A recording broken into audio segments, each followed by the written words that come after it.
Santo Afonso de Ligório era um napolitano, um filho do século XVIII. Ao chegarmos a Nápoles, cidade pitoresca e movimentada, quem nos poderá indicar hoje por onde devemos começar o nosso percurso dos lugares em que o santo viveu e atuou? Nós queremos ir para a igreja de Santo Afonso. O senhor sabe onde fica esta igreja? Sim, no centro, perto de Monte Santo. A sua lembrança é ainda viva nesta pequena praça do centro histórico. Mas não só a lembrança. Ao lado da igreja de Santo Antônio à Tárcia, vivem e trabalham os padres do instituto religioso, cuja origem e missão se encontram nas normas e nas palavras do santo, os redentoristas, aqui presentes desde 1815. A sua história, porém, começara muito antes, em 1723, num lugar em que a fé e o temor de Deus eram geralmente pouco respeitados, no Palácio de Justiça, baluarte do poder secular, situado no coração da cidade. Existem ainda hoje a antiga fachada e as salas históricas do Palácio de Justiça. E aqui foi honrada a memória de Afonso de Ligório com uma lápide comemorativa. Aos 16 anos de idade, era já doutor em Direito Civil e Canônico e começou a exercer a atividade forense aos 19 anos. Justiça. No Reino de Nápoles, isso significava alta consideração e carreira. Estamos em 1723. Devido a uma maquinação política, Afonso perdeu uma causa sensacional. Ó mundo, agora te conheci, exclamou o advogado Ligório, abandonando para sempre o Tribunal de Justiça. Mas uma outra porta se abriu. Após 4 semanas de decepção e desânimo, no dia 29 de agosto de 1723, o jovem cavaleiro Afonso de Ligório entrou na igreja de Santa Maria della Mercede. Ajoelhando-se diante da imagem de Nossa Senhora, depôs o seu espadim de cavaleiro e fez voto de se ordenar sacerdote.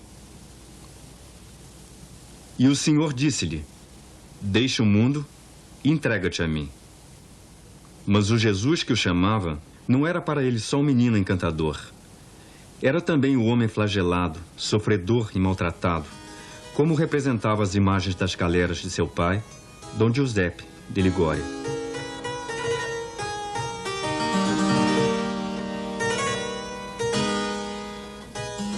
Ao princípio do século XVIII, Nápoles era o porto militar de uma frota que se mobilizava, sobretudo, contra os ataques muçulmanos. Um dos capitães dessas galeras era Dom Giuseppe de Ligório, que de simples oficial chegara a ser comandante. No dia 17 de setembro de 1696, sua mulher, Dona Ana Cavalieri, deu à luz a um menino. Na sacristia da igreja de Santa Maria dei Vergini, conserva-se o livro dos batizados. O sacerdote mostra-nos o último registro do mês de setembro de 1696. No dia 29 de setembro de 1696, foi batizado por mim, padre Giuseppe del Mastro Alfonso Maria de Ligório. 100 anos mais tarde, foram acrescentados alguns avermamentos. Beatificado, canonizado, declarado doutor da igreja. Aqui, em Marianella, perto de Nápoles, na casa de campo dos Ligório, foi criado Afonso como primogênito. Visitando as dependências do palácio ainda existentes, podemos imaginar facilmente o bem-estar em que vivia esta família nobre.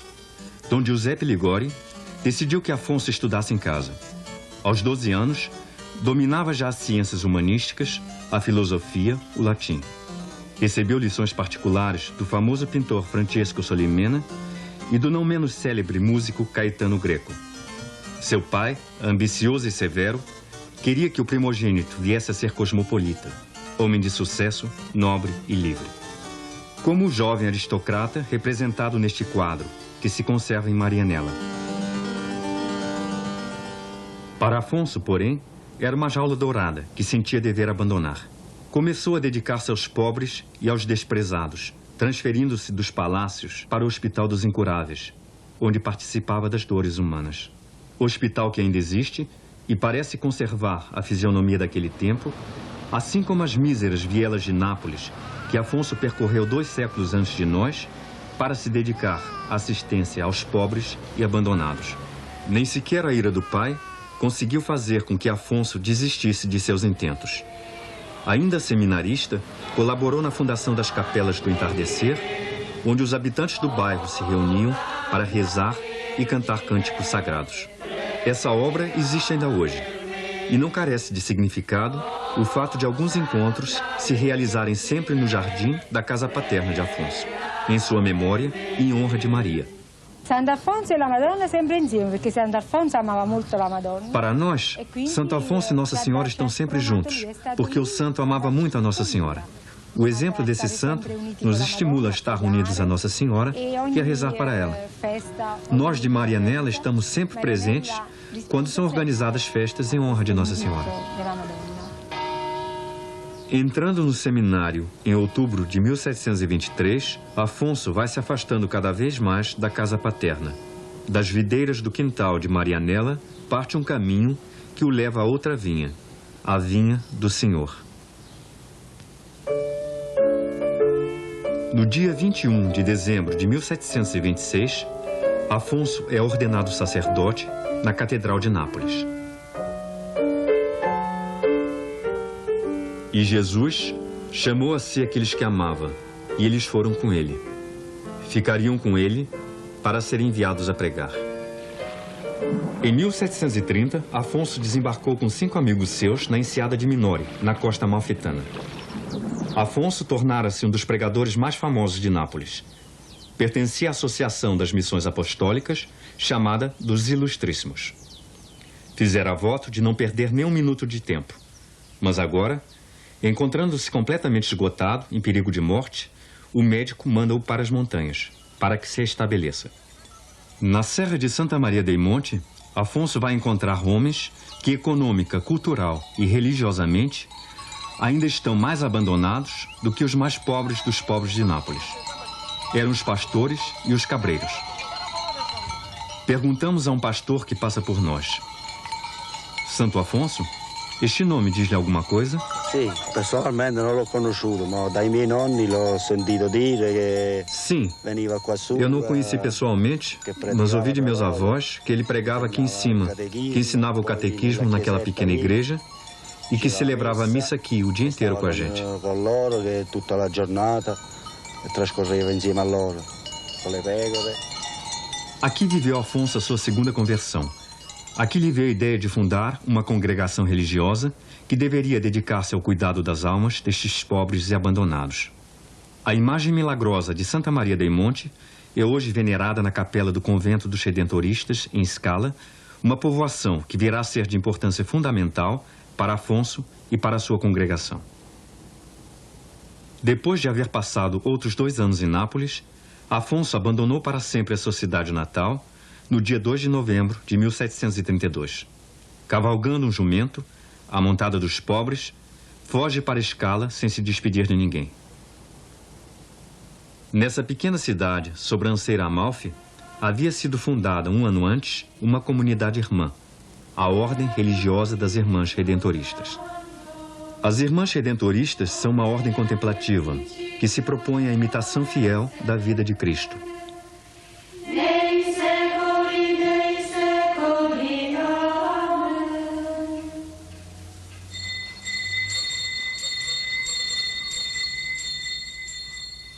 Foi sua fundadora, Irmã Maria Celeste Crostarossa, ex-carmelita.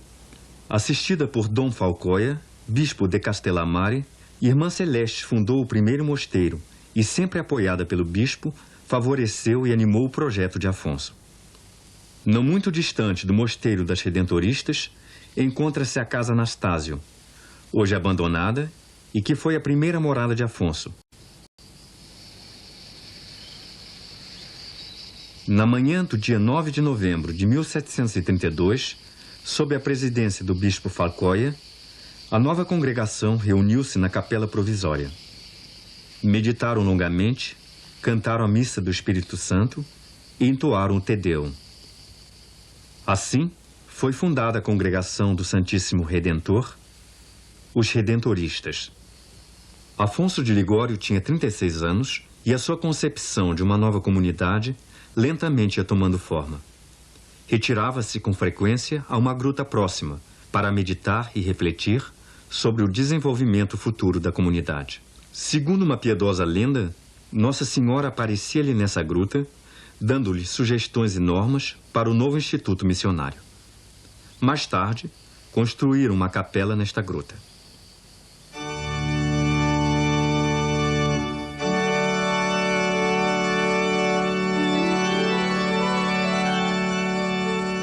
A meados de dezembro de 1732, começou na Catedral de Scala a primeira missão contínua do novo grupo de missionários. As palavras de Afonso contêm já a definição do seu apostolado. Se o pecado do homem é grande, o dom da redenção é muito maior. Seja-me, pois, permitido exclamar também: alegrai-vos, filhos de Adão. Alegrai-vos e não estejais abatidos. Não tenhas medo se sois fraco e não sabeis como repelir o inimigo. Não tenhas medo, porque Deus, Ele próprio, virá redimir-vos. A cruz do Santuário de Scala na cripta da Catedral. Um confessionário. Meditação e penitência levam à reconciliação com Deus, conosco mesmos e com o próximo. Juntamente com a pregação e o sacrifício da missa, a confissão era para Afonso o momento em que a redenção divina se concede ao crente. Tramonte, um vale perdido perto de Scala.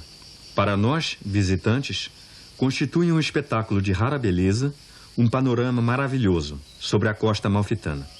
Para Afonso e seus companheiros, era a terra de missão.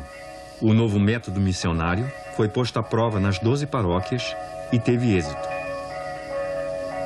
Igreja de São Pedro Apóstolo, em Filino. A gente acorre com entusiasmo ao ouvir os missionários.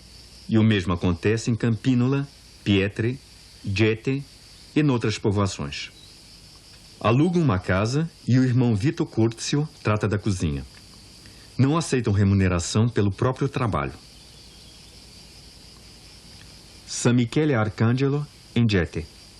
A lembrança de Santo Afonso e da sua missão sobreviveu nos séculos. Junto desta capela, cavada na rocha, outrora lugar de culto romano, reuniam-se às centenas os habitantes dos arredores. O santo e os seus confrades mantiveram-se fiéis ao próprio lema: Evangelizare pauperibus. Pregar aos pobres, e nele é abundante a redenção.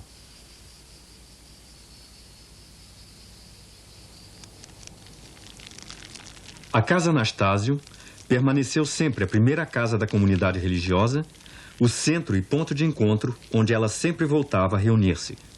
Embora os missionários, chamados por outras tarefas e por novas fundações, a tivessem que abandonar, decorridos apenas 5 anos. Ao partirem, deixaram gravado no muro, ao lado da estufa, o escudo da congregação e uma data: Anno Domini 1738.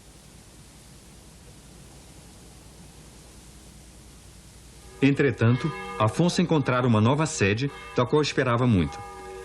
Vila degli Schiavi, hoje Vila Liberi, pequena povoação perto de Caiazzo, que permaneceu inalterada nos séculos.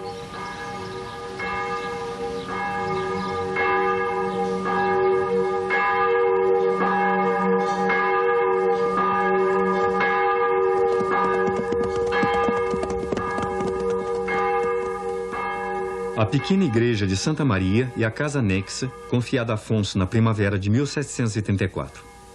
Santo Afonso queria transformá-la num verdadeiro convento e em centro de exercícios espirituais. Era aqui também a sede do noviciado. Afonso deu logo início à sua característica cura de almas, ou seja, a missão contínua. Meditação ao povo todas as manhãs e, à tarde, visita ao Santíssimo Sacramento, pregação e catecismo.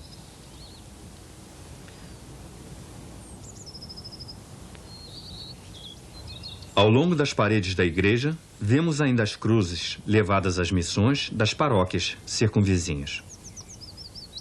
Mas as suas esperanças e projetos não se puderam realizar em Vila degli Schiavi.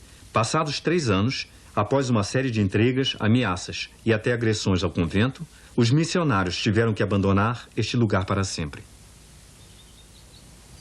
Os vales, à volta de Tiorani, apresentam-se ainda hoje tão tranquilos como naquela manhã do dia 4 de março de 1736, dia em que começou nestes lugares a missão dos redentoristas.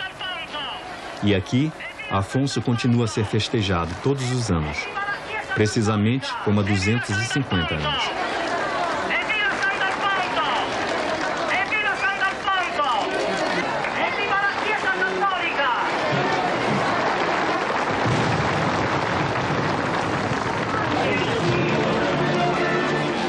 Também então se ouvia exclamar: chegou o santo! Repique de sinos, música e foguetes saudavam a chegada dos missionários. Tanoia, biógrafo de Afonso e seu contemporâneo, escreveu: passado pouco tempo, Tiorani não se reconhecia a si mesmo. Foram banidas rixas e rancores. Os jovens deixaram de proferir palavrões, e as jovens já não cantavam canções profanas. Nas casas e pelas colinas, ouviam-se ressoar as canções religiosas de Afonso.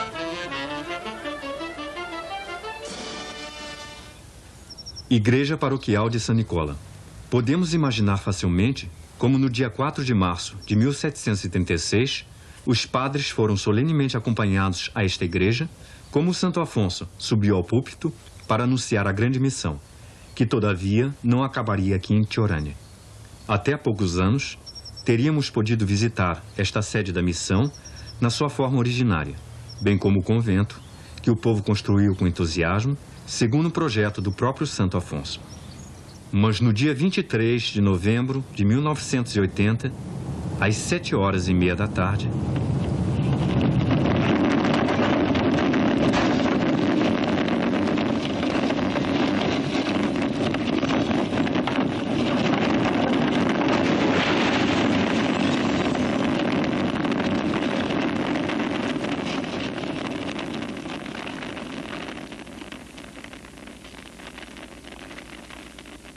o terremoto destruiu a igreja paroquial, a igreja dos redentoristas e grande parte do convento.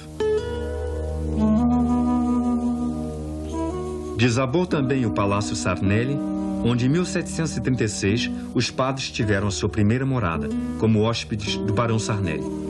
2 filhos deste barão eram sacerdotes.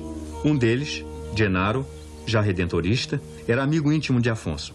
Estes persuadiram o pai a ceder o terreno necessário para a construção de um convento, aquele que viria a ser mais tarde a casa-mãe da congregação.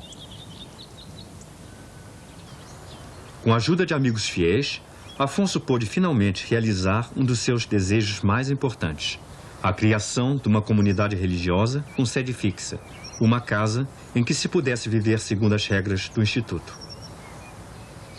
250 anos mais tarde, amigos e confrades de todo o mundo colaborariam na reconstrução da casa destruída pelo terremoto e na restauração da parte da mesma casa menos danificada. O visitante encontra aqui, a cada passo, vestígios da história antiga da congregação. Afonso viveu e trabalhou nesta cela quase 15 anos. Aqui, escreveu muitas das suas obras. Pintou, compôs cânticos sagrados. Aqui também se realizou um processo decisivo na sua vida, ou seja, a integração da sua personalidade com a nova comunidade. Aqui escreveu o projeto da regra. Capela da Casa de Tiorani. No dia 21 de julho de 1740, festa de Santa Maria Madalena, essa capela foi a sede histórica deste processo. 5 padres e 4 irmãos fizeram aqui o voto de perseverança nas mãos de Monsenhor Falcoia, até então diretor do Instituto. A primeira profissão religiosa na história da congregação.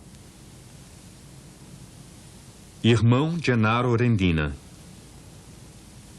Irmão Gioacchino Gaudiello. Padre Giovanni Mazzini. Padre Andrea Villani.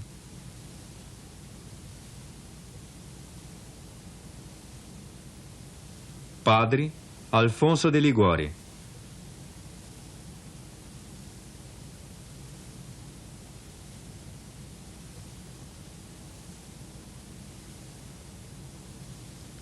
Padre Saverio Rossi. Padre Cesare Sportelli. Irmão Vito Curzio. Irmão Francesco Tartaglione.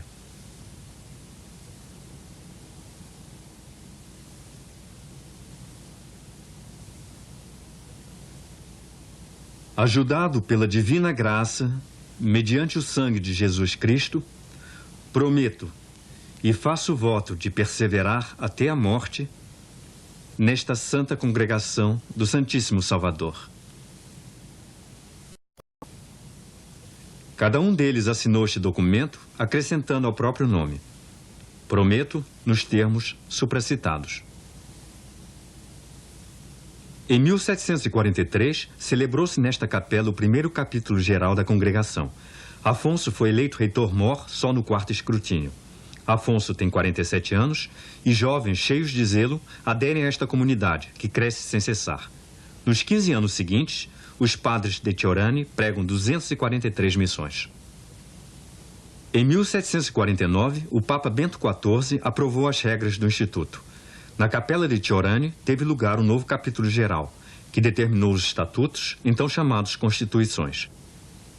Afonso foi eleito de novo reitor-mor, mas desta vez no primeiro escrutínio. O número dos candidatos ao noviciado aumentou de repente, quando o limite de idade para admissão baixou para 18 anos. Aquilo que a história documenta é a realidade ainda hoje, embora de forma diversa. Há 250 anos que a sede do noviciado é esta casa de Chiorani. Durante o seu primeiro mandato de reitor-mor, Afonso mandou construir outra casa, Pagani. Apesar de tempestades, terremotos e transformações, continua em pé na Praça Santo Alfonso, como uma fortaleza, que resiste cheia de vida junto com a sua cidade. No verão de 1987, foi o lugar do encontro de jovens da Europa que estudaram os problemas e a missão do cristão de hoje, segundo o espírito de Santo Afonso. Entramos neste quarto simples, na ala antiga da casa. O quarto comunica com a capela através de uma janela. Aqui viveu Afonso de 1751 a 1762. Aqui terminou, em 1753, a sua obra teológica mais importante, que lhe merecerá o título de doutor da Igreja: a Teologia Moral.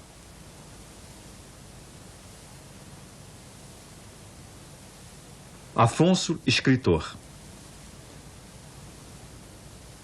Em 1768, escreveu uma das suas obras-primas, A Prática de Amar a Jesus Cristo. Diante dos olhos, o quadro de Cristo na cruz, pintado por ele aos 23 anos, e a antiga lembrança das estátuas lancinantes e ensanguentadas da galera do comandante Dom Giuseppe de Ligório. Aos 64 anos, compôs ao cravo o comovedor dueto Entre a Alma e Jesus Cristo. Aonde vais, meu Jesus? Vou a morrer por ti.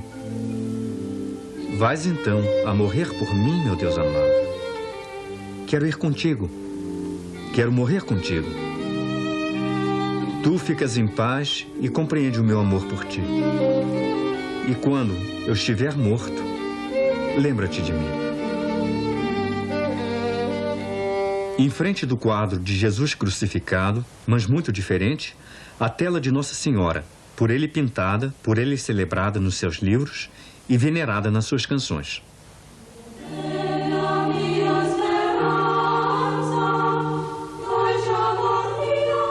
O grande meio da oração.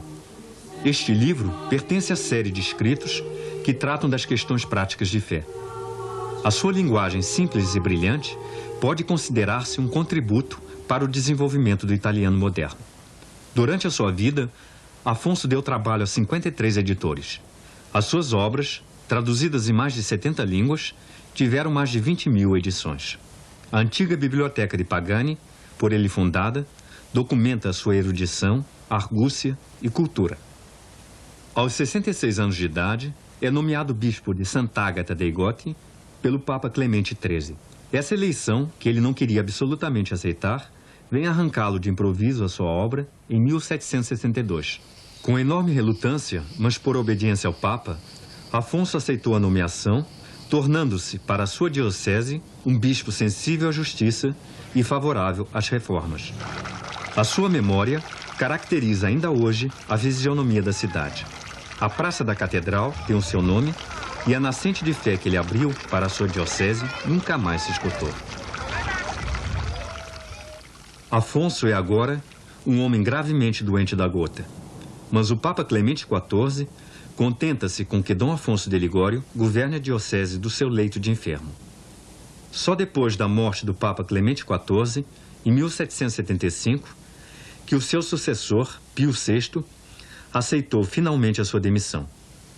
Com quase 80 anos, pôde finalmente deixar a sede episcopal e voltar ao seu convento de Pagani.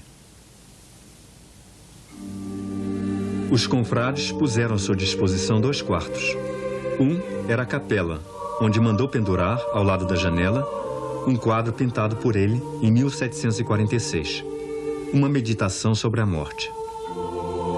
A quem ler, olha o que um dia virás a ser.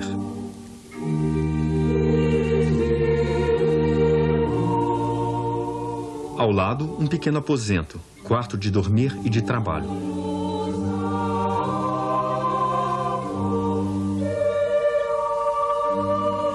Chama-se a si mesmo pobre aleijadinho.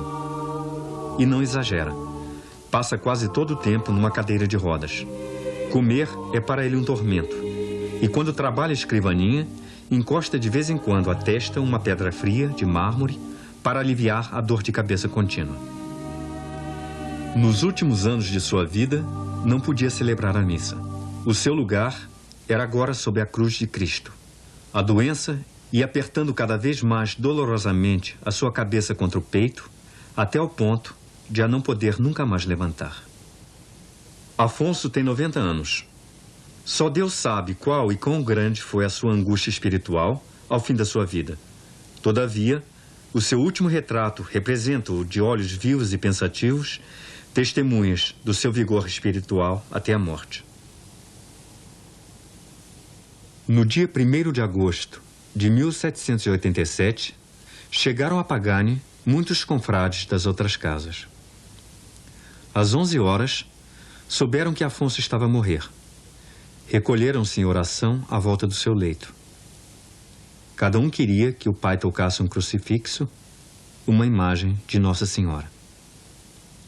Ao toque do Ângelus, expirou.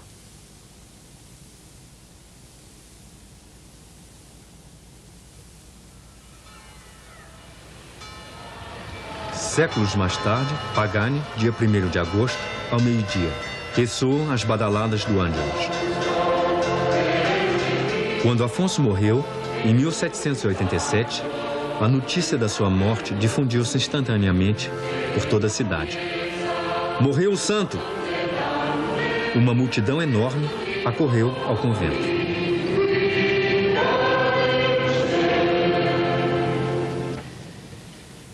Muito numerosas as crianças e os pobres que vieram despedir-se do seu amigo, visitá-lo pela última vez. E hoje, como então, continuam a fluir. Não esquecem seu amigo e pai.